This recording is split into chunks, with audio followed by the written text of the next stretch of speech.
Ternyata banyak di pusat yang tidak sedetail sebagaimana yang kami sampaikan tadi.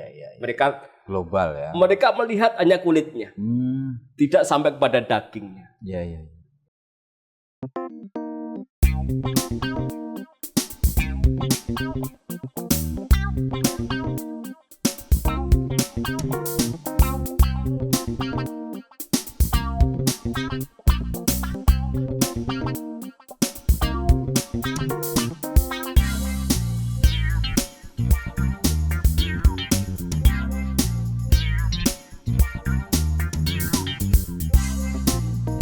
Selamat datang di podcast Kopi Nawa bersama saya Anang Cak Bro. Seperti biasa kita akan ngobrol santai untuk mengukur nalar dan wawasan kita.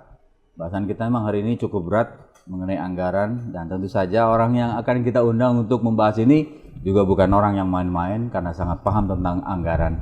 Nah, seperti apa podcast kita kali ini yang akan mengambil topik pemangkasan transfer keuangan daerah atau TKD dan dampaknya terhadap pembangunan infrastruktur di Jawa Timur. Nah, kita akan mengulik dan membicarakan hal berat ini secara santai bersama saya Anang Cak Bro sekali lagi di podcast Kopi Nawa.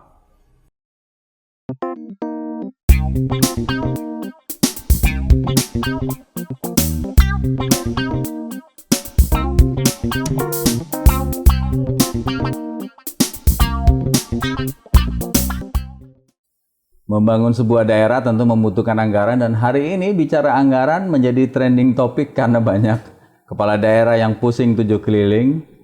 Banyak anggaran-anggaran yang mereka harus atur sedemikian rupa karena pemerintah pusat ternyata harus memotong beberapa bantuan atau anggaran pusat yang mencapai triliunan.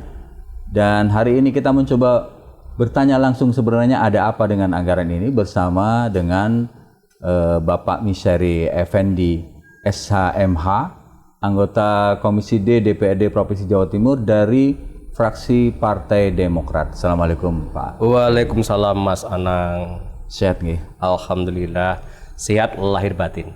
Capek sekali kayaknya. Iya, barusan merampungkan beberapa agenda paripurna, dilanjut rapat Badan Anggaran dengan tim anggaran. Iya betul. Beliau ini juga anggota Badan Anggaran ya, yang punya tugas yang luar biasa untuk menata anggarannya sesuai dengan kanal-kanal masing-masing. Siap. Dengan kondisi seperti sekarang ini, seperti apa situasi ramainya di Banggar, Pak? Iya. Jadi tadi sehabis paripurna, kami Badan Anggaran bersama dengan TAPD fokus membahas terkait dengan transfer pemerintah pusat kepada daerah yang dilaporkan ada pemangkasan hampir 2 triliun 800 miliar sekian. 2,8 triliun. 2,8. Kemudian coba kita minta seperti apa 2,8 itu, ya akhirnya ada beberapa pos-pos yang bisa kita coba bedah. Ya semoga dalam progres ke depan pengurangan TKD itu tidak mengganggu lah pembangunan yang ada di Jawa Timur. Baik, ini udah mulai ngegas ya, sampai saya lupa bahwa di podcast kita kali ini itu harus minum kopi supaya lebih santai. Lebih fresh ya. Makasih. Ini kopi. Makasih Mas Anang. Yang harus diminum supaya kita bisa fresh. Monggo Pak Misyari. Iya, makasih. Alhamdulillah. Memang kalau minum kopi, Bismillahirrahmanirrahim, segala sesuatunya bisa dibahas secara nyaman, apalagi membahas kondisi negara yang transfer keuangan daerah atau kita kenal dengan TKD ini terancam membuat pusing tujuh keliling para pejabat karena banyak sekali dampak atau implikasi yang akan terjadi. Tapi sebelum ini saya ingin ngobrol dulu nih kesehariannya beliau, karena kita harus memperkenalkan apa dan bagaimana beliau. Seperti saya bilang tadi bahwa ini saya ngundangnya bukan orang yang biasa-biasa saja, tapi punya experience yang atau pengalaman yang luar biasa. 10 tahun di dunia politik, 5 tahun di sekretaris DPC Demokrat Ponorogo dan 5 tahun menjadi ketua DPC Demokrat Ponorogo. Kok betah sekali 10 tahun di politik ini? Malah tidak 10 tahun. Lebih ya malah ya. Saya masuk di dunia politik. Sebelumnya saya akan terjun sebagai dosen, Dosen. sebagai lawyer. Lawyer. Iya, lawyer juga. Kemudian sebagai guru. Kemudian di 2023 diajak salah satu teman namanya Pak Dr. Andes Haji Marzuki ke Pacitan. Oh. Dipertemukan dengan Pak SBY, dengan Bu Ani, kala itu masih menteri di rumah Pacitan. Oh. Nah, pasca saya ketemu dengan beliaunya, Pak SBY, Bu Ani, tertarik saya. Iya. Wah, ini kalau betul-betul saya bisa ke sana, insya Allah saya akan bisa lebih memberikan manfaat, membantu orang banyak. Kalau saya hanya di lawyer, perkara-perkara prudio, ya hanya membantu yang bermasalah saja, khususnya masalah hukum. Nah, dari sanalah akhirnya saya mendapatkan tugas dengan Pak Marzuki untuk ya bagaimana kepengurusan di Kabupaten Ponorogo, ya Partai Demokrat bisa dibentuk. Iya. Dan alhamdulillah 2003 kami bentuk kepengurusan Partai Demokrat dengan ketua Pak Dr. Andes Haji Marzuki, sekretaris saya. Oh. Nah, setelah 2 periode, kemudian saya dipercaya untuk menjadi ketua. Dan ini yang ketiga periode. Ini yang ketiga? Ketiga periode. Luar biasa. Sebagai ketua Partai Demokrat di Kabupaten Ponorogo. Iya. Sementara kalau kita bicara sebagai anggota dewan, alhamdulillah Mas Anang 2004, 2009, kemudian 2009, 2014, 2019, 2024 saya menjadi wakil rakyat di Kabupaten Ponorogo, daerah pemilihan 3. Kemudian kami dipercaya untuk maju sebagai calon di Dapil 9, Ponorogo, Pacitan, Trenggalek, Magetan, DPRD Provinsi Jawa Timur. Karena kala itu almarhumah Ibu Sri Subianti meninggal dunia karena COVID. Semoga almarhum husnul khotimah. Amin. Akhirnya saya maju untuk melanjutkan perjuangan dari almarhum. Saya kula nuwun ke keluarga, ketemu semua keluarga, saya mohon izin akan melanjutkan perjuangan almarhumah. Dan kami juga nyekar ke makam Bu Sri Subianti. Dan alhamdulillah akhirnya saya terpilih. Saya mendapatkan amanah, mendapatkan mandat. Tadi kami sampaikan dengan coblos nama yang saya sampaikan tadi, dan hampir setahun saya mewakili Dapil 9 di DPRD Provinsi Jawa Timur dengan segala dinamikanya. Begitu Mas Anang. Jadi perjalanan panjang dan tidak mudah loh jadi anggota DPR hari ini, karena kemarin luar biasa loh Pak Misteri brutal katanya begitu, butuh segala macam. Jadi politisi gitu kan harus masuk ketemu dengan masyarakat, gimana mengatur waktunya seperti itu? Iya, jadi kalau yang kami alami selama saya menjadi anggota dewan mulai 2004 sampai sekarang, kami punya pola bagaimana ada timbal balik antara saya dengan masyarakat. Timbal balik. Dua arah. Komunikasi dua arah, timbal balik. Stereo ya? Iya, stereo. Sehingga di rumah saya di Jalan Nanas, Kelurahan Keniten, Kecamatan Kota, 24 jam Mas. 24 jam? Kami buka rumah itu. Jadi kami sejak 2004 sampai sekarang kalau nanti Mas Anang mungkin tindak Ponorogo kemalaman Ya, jam berapapun bisa. kami buka. Alhamdulillah. Bahkan di kala itu banyak kepala-kepala desa, warga masyarakat yang kesandung masalah karena apa, judi dan sebagainya, di tengah malam Datang juga. datang ke rumah. Terus tidurnya Nangis-nangis istrinya, nangis-nangis anaknya, bagaimana agar bapaknya bisa pulang. Terus tidurnya jam berapa, Pak? Ya, jadi kalau kami setelah, ya mungkin di IG saya bisa dicek, Ya. di Facebook saya bisa dicek, tamu kami ini bukan 1, 2, 3.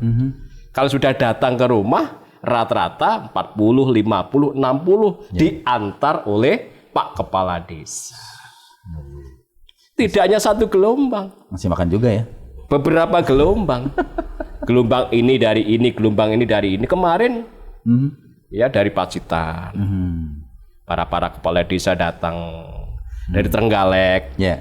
tapi enak karena dengan mereka hadir itu oleh-oleh, mulai ikan dan sebagainya, kemudian gula aren namanya, Iya, ya. ya, wah lengkap semuanya. Diputar Jadi lagi. kita itu nggak nanem tapi Manen. ya ini Mas. Iya. Baik, ya kalau sudah begini kan kita bisa tahu bahwa beliau ini punya pengalaman yang luar biasa di urusan kedewanan Biasa-biasa seperti itu. saja. Biasa-biasa saja. Sampai segitu lamanya nggak biasa-biasa saja, Pak Zeri ya. Dan beliau ini adalah juru bicara Banggar. Makanya saya ingin enggak tahu juga banyak nih lah. hari ini bahwa ada cerita yang cukup mengkhawatirkan dari banyak daerah di mana transfer ke daerah atau TKD ini diperkirakan dipangkas cukup besar. Kalau seluruh Indonesia sih 650 triliun dan kemudian turun 24,7 dibanding tahun 2015. Nah, di Jawa Timur sendiri Pak Miseri ya, berapa yang kemudian kita harus terima kayak punishment gitu ya, harus turun, harus dipangkas ini, Pak? Iya, jadi ini masih dinamis ya. Sebelum nanti APBD 2026 kami gedok, kami sahkan, maka perputaran terkait dengan TKD yang dipangkas dan sebagainya ini masih dinamis. Tapi memang ya ada surat dari Kementerian Keuangan yang disampaikan kepada semua, baik pemerintah provinsi maupun pemerintah kabupaten kota, terkait dengan pemangkasan atau pengurangan transfer keuangan kepada daerah. Termasuk provinsi Jawa Timur. Kalau kita melihat provinsi Jawa Timur ini di APBD 2025 transfer dari APBN dari pemerintah pusat ke daerah itu hampir 11 triliun sekian. ya. Ya kan? Nah, di 2026 ini sebagaimana yang hari ini sedang disampaikan oleh Pak Sekda, disampaikan oleh Pak Yasin Bapeda, disampaikan oleh Pak Arif BPKAD. Dari 11 di 2025 untuk 2026 ini tinggal 8 sekian triliun. Tinggal 8, sekian. Iya, 8, sekian triliun. Sehingga ada pengurangan sekitar 3 triliun sekian. Iya. Atau tepatnya di angka 2,8 triliun sekian. Ya. Jadi transfer keuangan pusat kepada provinsi ya sebagaimana tadi yang dilaporkan di kisaran angka pengurangannya itu 2,8 sekian triliun. Namun dalam pembahasan di angka itu tadi ada beberapa item yang akhirnya sedikit melegakan juga. sedikit melegakan. Iya, karena akhirnya ketemu di angka 2,1 triliun. Ya, tapi kan tetap berkurang, Pak. Oh, berkurang banyak. Nah, kok masih lega aja? Iya, ketimbang di berita pertama 2,8, kemudian ada beberapa pos-pos, akhirnya ketemu di angka 21 sekian, paling tidak ini sedikit kita bisa bernafas. Apa resep agar pengurangan ini, pemangkasan ini tidak mengganggu?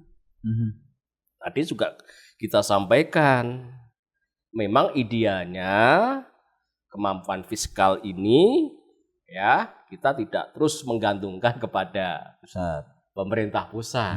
Idealnya begitu. Ya. Karena kalau kita selalu menggantungkan kepada pemerintah pusat, kemudian ada pemangkasan yang kayak begini, kita kelabakan juga kan. Apa yang sudah kita rencanakan, akhirnya kita harus cari duit kemana dan lain sebagainya. Makanya tadi beberapa kawan di Badan Anggaran memberikan beberapa catatan, masukan agar bagaimana kita mengoptimalkan pendapatan asli daerah. Itu yang satu. Jadi memang dinas-dinas OPD penghasil itu harus tidak boleh tidur. Tidak boleh terus mencari pada zona aman. Selama ini kan begitu. Cari zona aman. Iya kan? Jadi memang dinas-dinas penghasil ini sekarang harus lari kencang. Bagaimana menutup dari pengurangan pemangkasan transfer dari pemerintah pusat. Apakah yang penting tidak mengganggu masyarakat, tidak memberatkan masyarakat. Boleh PAD ini bagaimana cara untuk terus didongkrak, tapi jangan kemudian dikembalikan membebani masyarakat. Itu tadi yang kami sampaikan. Tapi biasanya kan selalu begitu, Pak. Bahwa ketika kemudian kita cari duit, negara nggak punya duit, katakan begitu ya hari ini. Mungkin saya nggak tahu apakah Pak Misteri ini sepakat bahwa pemotongan ini juga bisa jadi indikasi bahwa negara lagi nggak punya uang gitu. Ada beberapa yang menjadi pemikiran kita ya. Ada banyak asumsi ya. Yang pertama, pemerintah pusat tentu juga sudah melihat kepada pemerintah daerah. Apakah alokasi anggaran yang ditransfer setiap tahun, apakah dalam bentuk dana alokasi khusus, apakah dalam bentuk dana alokasi umum, apakah dana bagi hasil, itu sudah dipergunakan sebagaimana kebutuhan rakyat, tepat sasaran. Ini kali yang juga menjadi pertimbangan dari pemerintah pusat. Kalau ternyata hasil daripada kajian ini tidak sebagaimana yang diharapkan oleh pemerintah pusat, ternyata anggaran itu tidak benar-benar untuk melayani rakyat. Boleh kan? Dievaluasi.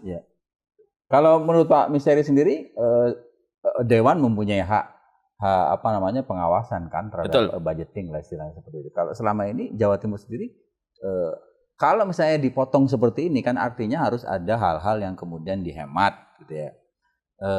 Apa saja yang perlu dihemat kira-kira untuk Jawa Timur ini? Apakah kemudian dana yang sudah diturunkan oleh pusat ke daerah itu sudah dipergunakan dengan benar kalau menurut Dewan atau menurut Banggar lah kira-kira?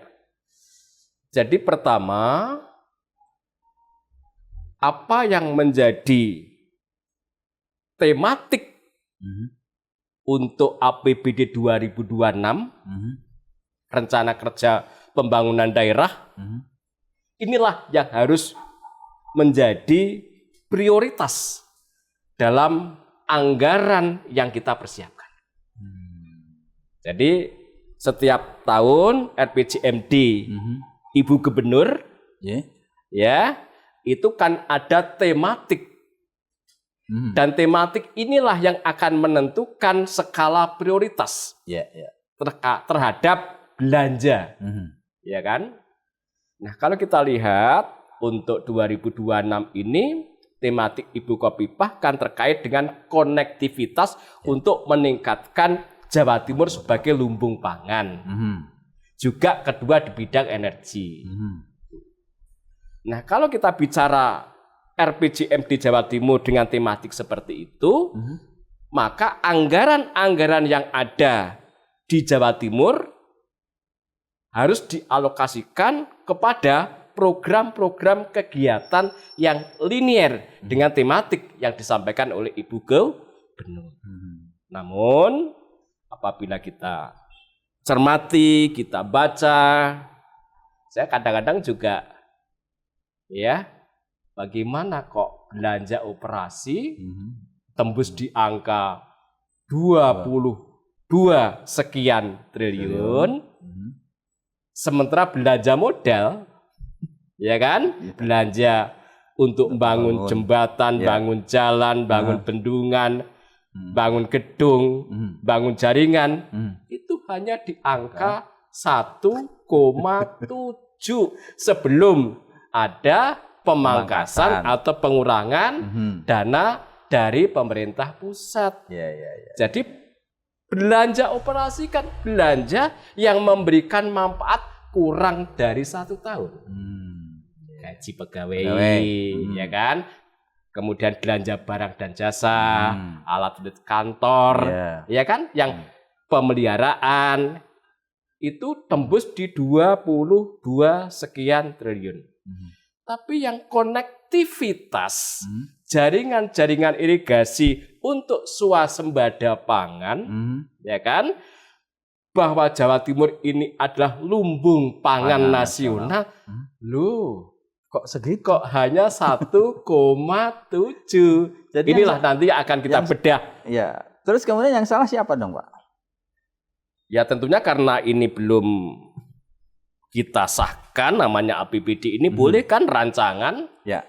Rancangan APBD disampaikan kepada DPRD kemudian dibahas, kan nggak ada masalah. Iya.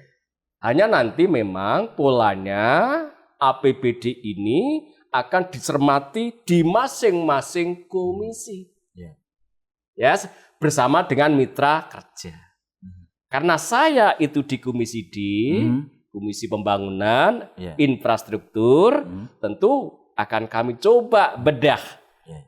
Seperti apa rencana kerja Bina Marga. Seperti apa rencana kerja Cipta Karya, sumber daya air, ESDM, lingkungan hidup, Bapeda, dan lain sebagainya sesuai dengan mitra kerja saya. Selama ini kan katanya anggarannya juga berkurang terus mitranya dengan. Makanya kalau kita punya mindset yang sama, arah APBD kita itu adalah sebagaimana arah RPJMD, arah rencana kerja pemerintah daerah, tak pikir tidak ada yang diperdebatkan. Karena kita punya tujuannya sama. Iya. Jadi kita harus punya mindset itu dulu. Ya, kalau begitu skala prioritas nih Pak Miseri. Kalau dari sisi Banggar dulu, tentu nanti kita bicara tentang dari sisi Komisi D. Dari sisi Banggar kan itu membahas semua anggaran. Betul. Nah kalau jenengan sebagai anggota Banggar, tentu kan harus melihat, ini apa nih ya kira-kira yang kayaknya perlu dipangkas. Upacara misalnya, hura-hura yang dibalut dengan apalah macam-macam, atau mungkin apa yang menurut jenengan harusnya ini disingkirkan untuk kemudian biar cukup gitu. Jadi saya itu orang desa ya, orang desa. Saya paham betul bagaimana hidup di pedesaan. Saya tuh kepingin anggaran ini betul-betul untuk rakyat. Untuk rakyat. Betul-betul membantu masyarakat. Kami juga prihatin. Kalau kegiatan-kegiatan yang bersifat seremonial, glamor, bermewah-mewah, sementara rakyat kita cuman melihat, seperti itu. Rakyat kita butuh real uluran tangan kepada para pemangku kepentingan. Butuh kita, butuh saya, butuh eksekutif. Makanya memang harus dirubah. apa kata efisiensi itu tidak hanya slogan, tapi juga dibarengi dengan tindakan yang dituangkan dalam rancangan kerja pemerintah daerah, anggaran, belanja.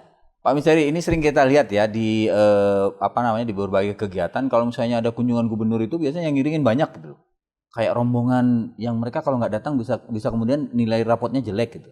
Nah, ada dari Dewan sendiri ada nggak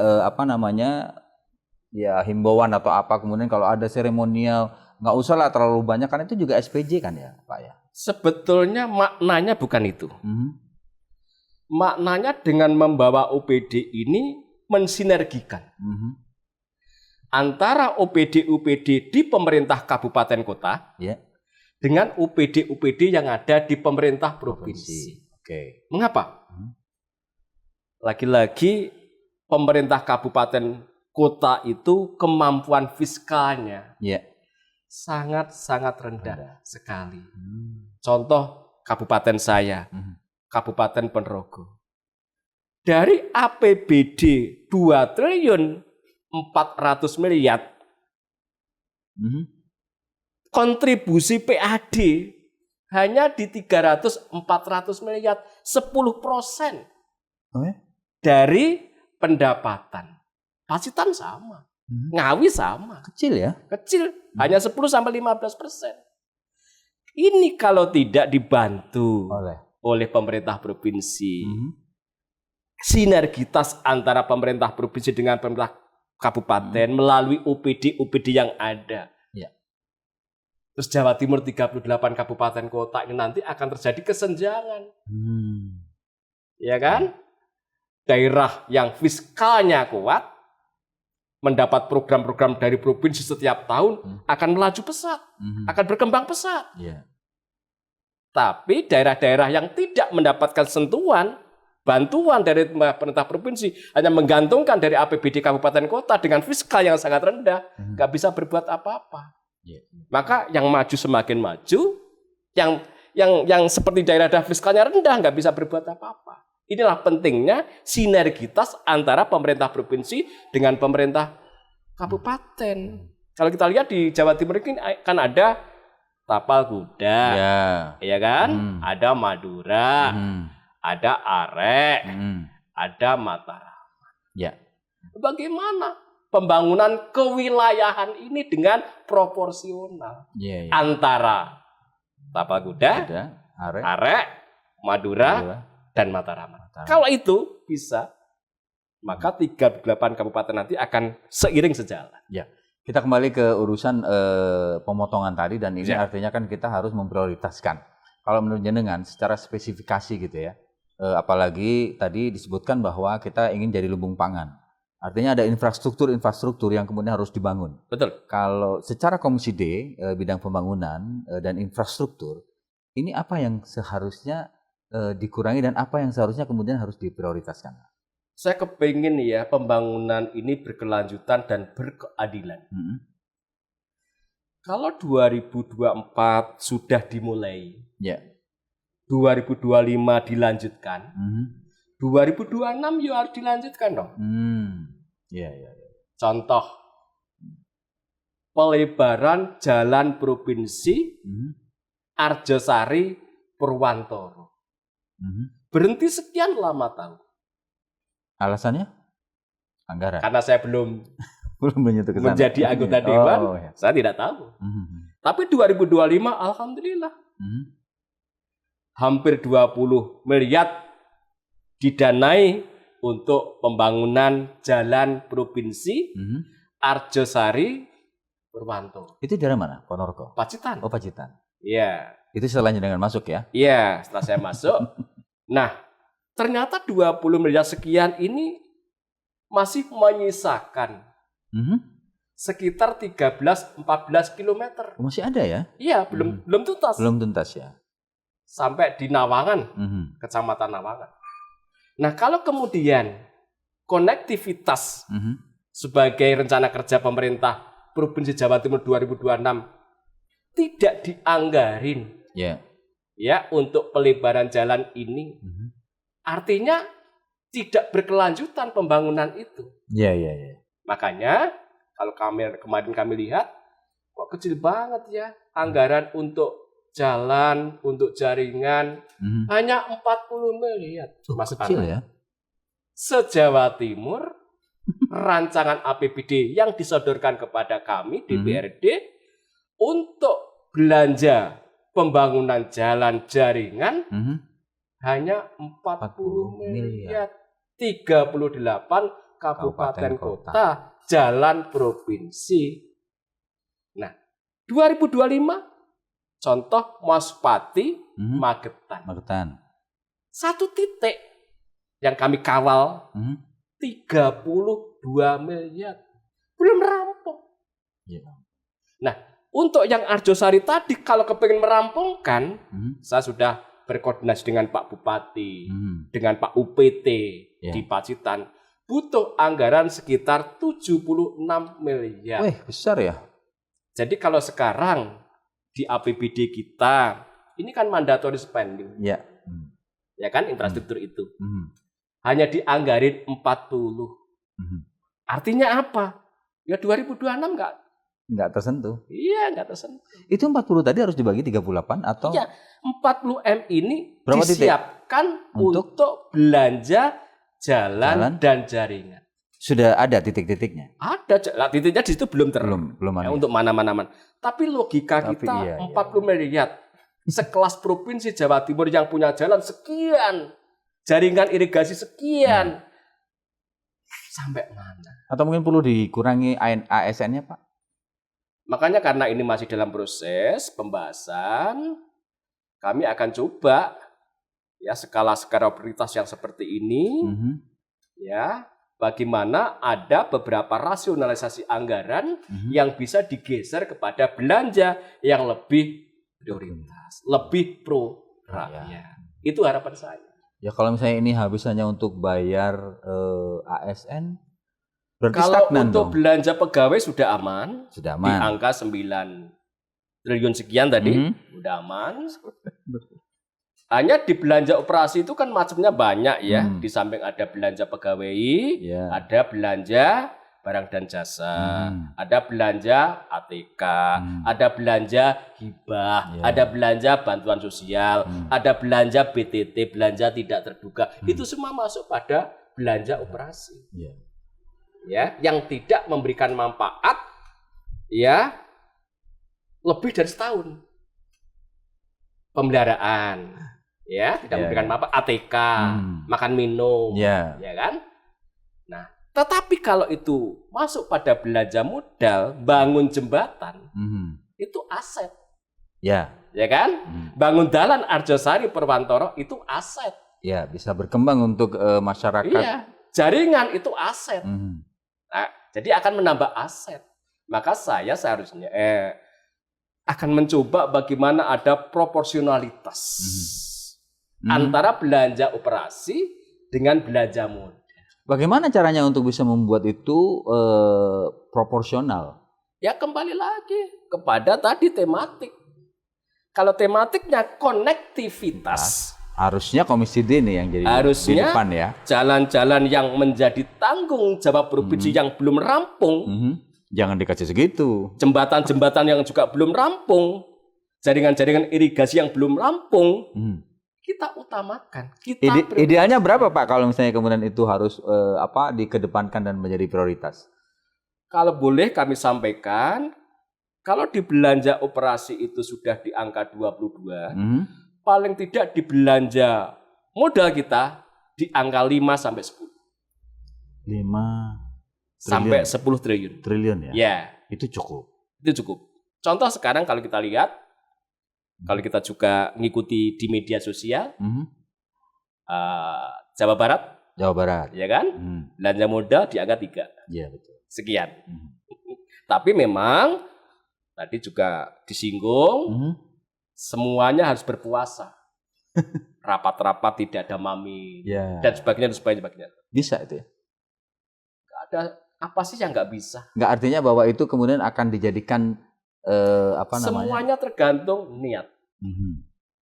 Dengan kondisi keuangan yang kayak begini, efisiensi, rasionalisasi, nggak ada masalah. Sepanjang hasil daripada rasionalisasi dan efisiensi itu untuk menutup ya Kebutuhan. bagaimana kebutuhan masyarakat. Kita butuh sanitasi, kita butuh air bersih, stunting kita bagaimana, ya. Apalagi kan 2025-2045 ini kan ada bonus demografi. Kalau ini kita siapkan mulai sekarang. Kita masih urusan stunting, gara-gara sanitasi jelek, gara-gara air bersih jelek, ini harus kita utamakan. Dari Komisi D yang masuk anggaran berapa orang, Pak? 1, 2, 3, 4, hampir separuh. Hampir separuh? Iya. Hampir separuh dari anggota Banggar atau? Anggota dari komisi. Anggota komisi. Iya. Berarti harusnya bisa dong berjuang, karena perjuangan anggaran ini kan di Banggar. Doakan saja Mas, ya, Mas Anang. Lagi-lagi selama memang semua itu untuk rakyat, ya, karena uang itu sejatinya kan juga uang rakyat kan, bukan uang siapa-siapa sih. Iya. Ya kita kembalikan ke rakyat. Bisa dong 33% yang dana yang untuk pendidikan itu kan harusnya bisa dong dikulik-kulik, karena setahu saya 33% di situ itu tidak hanya ansih untuk sekolah SD, SMP, apalagi kita hanya SMA ya. Itu masih ada pendidikan untuk pegawai lah, yang ini itulah, kan itu harusnya bisa ditata juga. Jadi dong. memang ada belanja-belanja yang menjadi belanja mandatory spending. Termasuk pendidikan minimal 20%, kesehatan, infrastruktur dan lain sebagainya itu. Jadi belanja-belanja yang memang bersifat wajib, bersifat itu karena mandatory harus kita cukupi. Ya kan? Belanja-belanja hibah apakah wajib? Wajib dong, masa pejabat mau ke daerah nggak bawa apa-apa? Wajib dong. Ya boleh, tapi karena situasi seperti ini kan tentu harus dibarengi dengan ya artinya bahwa apapun yang kemudian nanti disahkan di APBD 2026 itu tergantung dari political will dari Dewan dan Eksekutif. Betul. Dan jenengan sudah mulai teriak-teriak nggak nih supaya kemudian kadang-kadang kan secara tematik begitu ya, tapi secara realita kan kadang-kadang ya suka. Jadi di awal mulai dari KUA PPAS kami bahas, kemudian Badan Anggaran dengan TAPD sebelum mereka menyampaikan di paripurna. Kami di grup-grup Badan Anggaran, di antara yang kita kritisi adalah dua belanja itu. Antara belanja operasi dan belanja modal, bagaimana ada proporsionalitas. Karena belanja modal itu langsung bersentuhan dengan rakyat loh. Ini jomplang loh ya. Nah, makanya 1,722. Artinya bahwa jenengan punya target kalau bisa minimal 3 triliun lah. Iya, paling tidak tembus di angka 3. Tidak 1 koma maksudnya. Iya, tidak 1 koma. Yang 40 tadi untuk jalan se-Jawa Timur tadi itu untuk 1 titik saja Arjosari Purwantoro kurang. Kalau misalnya kemudian itu gagal, tidak sampai 3, apakah itu berarti gubernur tidak punya visi yang jelas terhadap tagline yang sudah yang sudah ditetapkan dalam RPJMD tadi? Ya lagi-lagi, marilah ya kita sedikit melepas, kita fokus bahwa program ini program pro rakyat. Ya, bagaimana sanitasi kita perbaiki? Ya tidak ada stunting. Bagaimana air bersih? Banyak. Di dapil saya, ya di Trenggalek, air bersih sanitasi perlu dibantu banyak. Di Pacitan juga begitu. Di Ponorogo juga begitu. Inilah yang harus kita dahulukan. Di samping konektivitas. Kalau jalan-jalan ini lebar, jalan-jalan ini mulus, Pak Tani yang punya penghasilan untuk mengangkut, menjual, kosnya kan rendah. Ya, Pak Misteri, tidak banyak orang yang berpikir sama seperti jenengan ya, bahwa apa yang dititipkan oleh masyarakat desa itu harusnya bisa menjadi program yang kemudian ditetapkan di APBD. Tapi seringkali kemudian kita melihat, mohon maaf ini, banyak sekali yang mengatakan begitu. Dewan ini kayaknya tidak terlalu kuat untuk bisa memperjuangkan kebutuhan rakyat sehingga kalah dengan eksekutif yang akhirnya anggarannya sebegitu besar. Yang pada akhirnya Dewan ini hanya kemudian disebut sebagai tukang stempel saja. Pak Misteri sendiri melihat seperti apa nih? Iya, jadi memang kita ini punya posisi bargaining yang sama. Ya. Eksekutif menyorongkan rancangan APBD. Betul. Coba kalau kita tidak setuju. Nggak jadi juga ya.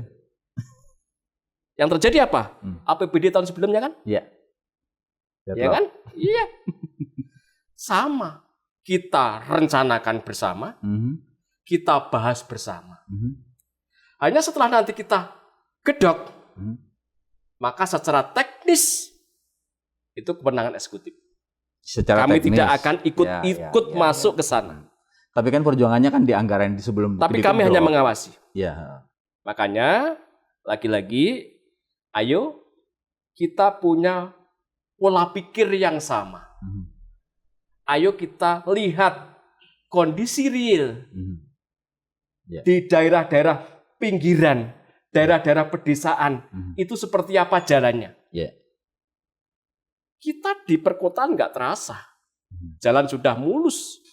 Tapi kalau kita di pedesaan, jalan kita karena APBD kabupaten kota itu jujur sangat minimalis, banyak yang tidak bisa dibangun. Banyak yang harus gerunjalan, berlubang, di medsos, luar biasa. Jadi kalau para pemangku kepentingan ini melihat seperti apa di bawah, mendengar seperti apa keluhan masyarakat, bicara dengan rakyat, saya yakin akan juga terketuk hatinya. Bahwa anggaran dengan pendapatan 28 triliun ini memang bagaimana menjawab persoalan yang ada di masyarakat. Kita minum kopi dulu. Kayaknya sudah mulai lerot banget ya.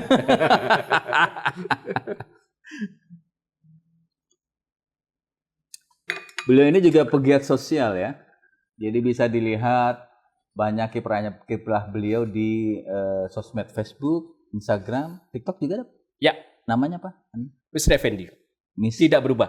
Misteri Effendi. Iya. MISSERY Betul. EFENDI. Ya. Misteri Effendi karena memang beliau dikenal cukup dekat dengan masyarakat, jadi sangat tahu betul ini wilayah jenengan ini kebetulan kok kayak wilayah yang ini ya, Magetan, Ponorogo, Pacitan, Trenggalek, Ngawi ini kan ya dibandingkan dengan wilayah lain masih agak anggarannya tidak terlalu besar. Betul. Artinya kan ada perjuangan besar untuk kemudian anggaran provinsi ini bisa mensupport di kabupaten di wilayah Dapil 9 ini. Nah, selama ini komunikasi dengan wilayah-wilayah ini yang paling banyak dikeluhkan mereka ini apa untuk infrastruktur, Pak?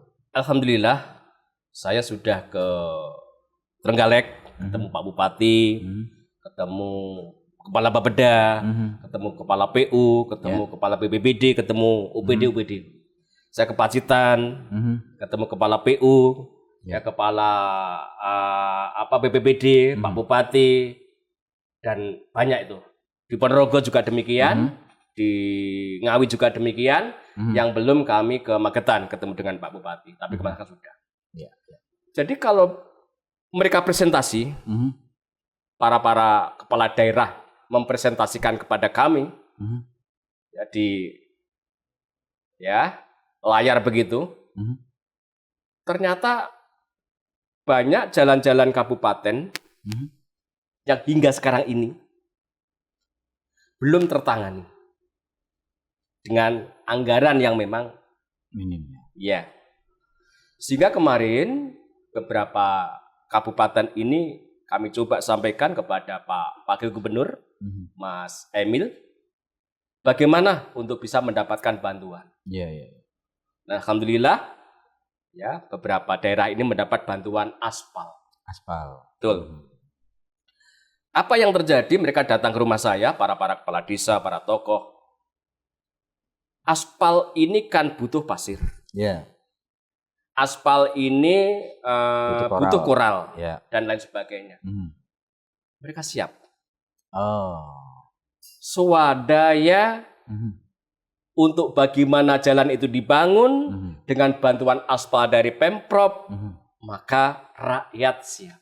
Bayangin. Artinya sebenarnya masyarakat ini kalau dipanggil untuk ikut membantu siap ya? Sangat siap karena rakyat kepingin jalannya bagus, jalannya halus. Walaupun mereka harus ya ada koral, ada pasir, aspal dibantu. Dan saya kepingin seperti ini. Ya. Kami hadir. Pemerintah hadir. Jadi kalau kemudian ada pejabat, ini bukan kewenangan saya. Saya ngelus. Kalau saya ngomong jalan ini mulai dari jalan titik 0 sampai titik ya, tanggung jawab kita semua. Semuanya. Oke lah, pusat mantap. Oke lah, provinsi mantap. Tapi kalau jalan kabupaten, jalan desa seperti itu, mengganggu juga ya. Bagaimana dikatakan ya mengganggu juga. Makanya kalau urusan jalan, sebetulnya kami coba bagaimana ada win-win solusi. Pemerintah provinsi hadir dengan menyerahkan aspal, rakyat bersuadaya dengan membeli material. Ya. Baik, Pak Miseri, salah satu yang dilakukan oleh pemerintah daerah dalam hal ini pemerintah Provinsi Jawa Timur adalah kemarin kita lihat Pak Emil ya datang ke Menteri Keuangan, menyampaikan, saya nggak tahu apakah itu protes atau apa. Nah, berharap bahwa kebijakan ini ditinjau ulang lah, karena ini kan menjadi masalah yang cukup besar, termasuk bahkan ya katanya ada juga yang nggak bisa bayar ASN. Nah, kalau Pak Miseri sendiri kan juga anggota Demokrat, nah, Pak Emil kan juga ketua Demokrat. Ada tugas khusus misalnya untuk kemudian, karena ini kan juga butuh dukungan politik ya dari DPRD Jatim, bahwa memang kurang nih kalau nggak dibantu ya terus kita gimana? Secara kelembagaan, badan anggaran sama juga melakukan itu. Sudah ke sana. Ya, melakukan kunjungan ke Kementerian Keuangan. Tadi juga sudah dilaporkan hasil daripada kunjungan itu. Ternyata banyak di pusat yang tidak sedetail sebagaimana yang kami sampaikan tadi. Mereka global ya. Mereka melihat hanya kulitnya, tidak sampai kepada dagingnya. Kedua, secara pribadi sebagai anggota di Partai Demokrat, kebetulan di dapil kami ada 2 anggota DPR RI.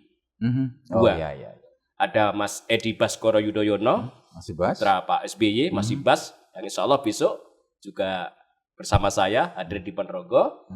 Ada juga Pak Sartono Hutomo. Pak Sartono. Betul. Kami sudah kemarin dikala datang sedikit nyinggung terkait dengan transfer pemerintah pusat ke daerah termasuk provinsi. Bagaimana melalui pintu-pintu Senayan, khususnya Jawa Timur, khususnya Dapil 9, bisa dibantu. Nah, dari 2 yang kami lakukan, baik melalui kelembagaan badan anggaran maupun melalui kepartaian Demokrat, tentu tidak kemudian sekali saja, tapi bagaimana komunikasi, koordinasi ini terus kami lakukan kepada pemerintah pusat melalui Senayan maupun melalui badan anggaran, dan jawaban daripada sana akan melihat sejauh mana kemampuan keuangan yang ada di pemerintah pusat. Sekira dalam triwulan kedua, kemampuan keuangan dari pemerintah pusat ini cukup, maka terkait dengan transfer ke daerah akan dikembalikan sebagaimana yang diinginkan oleh para bapak-bapak kepala daerah maupun oleh para wakil rakyat. Itu yang disampaikan. Pak Miseri, untuk pemotongan ini kira-kira untuk wilayah dapil jenengan, dapil 9, apa yang berpengaruh paling signifikan kalau misalnya ini kemudian terjadi pengurangan? Jadi dengan adanya pengurangan ini lagi-lagi karena di dapil kami itu masih butuh banyak infrastruktur, jalan. Kemarin di Trenggalek ada 10 jembatan karena bencana belum kebangun. Jebol jaringan irigasi karena banjir belum kebangun. Termasuk Ponorogo kemarin kan juga banjir. ya kami akan mencoba berjuang sekemampuan saya bersama dengan kawan-kawan di Dapil 9. Ada 12 wakil Dapil 9 di DPRD di Indrapura, agar bagaimana ya jembatan ini bisa kita bangun kembali, jalan ini kita bisa bangun kembali, jaringan ini bisa kita bangun kembali, ya, dengan catatan ada pola pemahaman yang sama antara eksekutif dengan legislatif, tidak ego sektoral. Oh. Ya. Selama masih ada ego sektoral, Susah ya? susah, berat. Nehi. Aduh, berat juga tanya aja jadi anggota dewan ya? Enggak juga. Enggak juga ya? Enggak juga. Selama kita bantu rakyat, yang di atas selalu memberikan jalan. Selama untuk rakyat, saya yakin itu. Saya yakini itu. Pak Misri, terakhir nih sebelum kita tutup podcast kita, inovasi seperti apa yang diharapkan oleh Dewan terhadap eksekutif sehingga kemudian ketika terjadi persoalan yang sama untuk pemotongan ini kita tidak bergantung ke pusat terus gitu. Iya. Jadi OPD. Khususnya OPD penghasil. Bagaimana keluar dari zona aman? Oke. Itu dulu. Jadi kalau OPD ini memang mulai dari perencanaan, target APB, target PAD 2026 sekian. Dihitung secara cermat, dikaji secara cermat. Teman-teman ya kampus kan banyak ahlinya untuk mengkaji itu. Ya. Saya yakin ya bagaimana kita keluar dari ketergantungan itu. Pemerintah pusat itu. Karena Jawa Timur ini luar biasa. Ya, itu yang pertama. Jadi memang teman-teman yang ada di eksekutif ini bagaimana keluar dari zona aman. Kedua, target-target ya yang disampaikan kepada pemerintah provinsi, kepada TAPD, target yang realistis. Jangan target mereka tahu ya kalau target sekian ini sebetulnya minimalis. Untuk menunjukkan prestasi berhasil, akhirnya target itu bisa terlampaui 150%, 140%, 130%. Banyak kan yang seperti itu? Ya kan? Mereka tahu. Seharusnya target itu katakanlah 2-3 triliun. Ditulis hanya 1,5 triliun. Realisasinya? Realisasi 2-3. 150 sampai sekian. Apakah itu prestasi? Jadi selalu angka di kertas ya, di atas kertas ya. Ini yang dirubah. Ya kan? Ini yang dirubah. Ya, karena ini akan membantu membelanjakan untuk rakyat, jalan dan sebagainya. Ya kan? Kan tidak menjadi silpa. Tidak menjadi silpa kan? Tapi kalau ternyata lampuan itu kan nanti di tahun 2027. Karena silpa. Rugi kan kita. Itu yang pertama.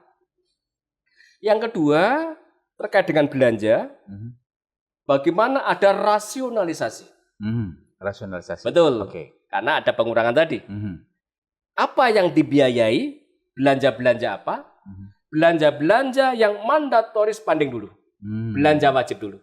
Ya kan? Infrastruktur sekian persen, pendidikan sekian persen, kesehatan sekian persen, stunting sekian persen, itu dulu.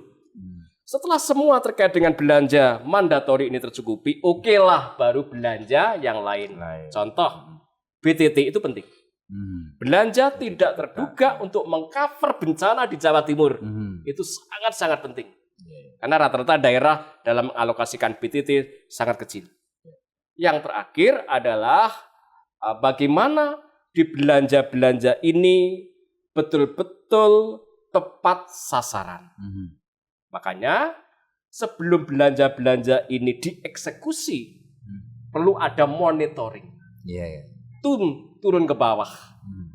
Apakah ini dan lain sebagainya. Apabila semua itu dilakukan, saya yakin belanja yang kita keluarin ini adalah belanja yang betul-betul tepat sasaran.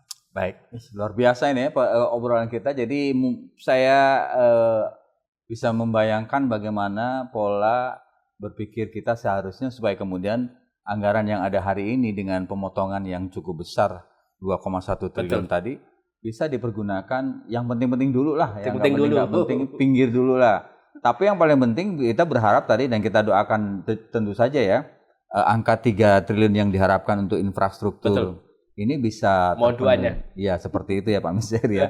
Sehingga angka ini bisa dirasakan juga oleh masyarakat tidak hanya sekedar untuk kebutuhan-kebutuhan tadi yang sudah disebutkan belanja operasional yang kadang kita juga tidak tahu ini tujuannya dan yang ngerasain siapa begitu ya Pak Miseri. Pak Miseri terima kasih banyak sudah hadir di podcast Kopi Nawa. Mudah-mudahan ini menjadi sedikit tambahan wawasan kita dan menjadi solusi untuk banyak pihak sehingga anggaran ini benar-benar bisa sesuai kalau kata Pak Miseri tadi adalah untuk masyarakat dan dirasakan oleh masyarakat, bukan oleh sekelompok orang saja. Baik, sekali lagi terima kasih Pak Miseri. Terima kasih. Ini Assalamualaikum. Waalaikumsalam, ini sudah cukup menyita waktu beliau karena agendanya juga cukup banyak. Baik, saya Anang Cak Bro, akhiri podcast Kopi Nawari ini. Sampai jumpa lagi di lain kesempatan. Sampai jumpa lagi.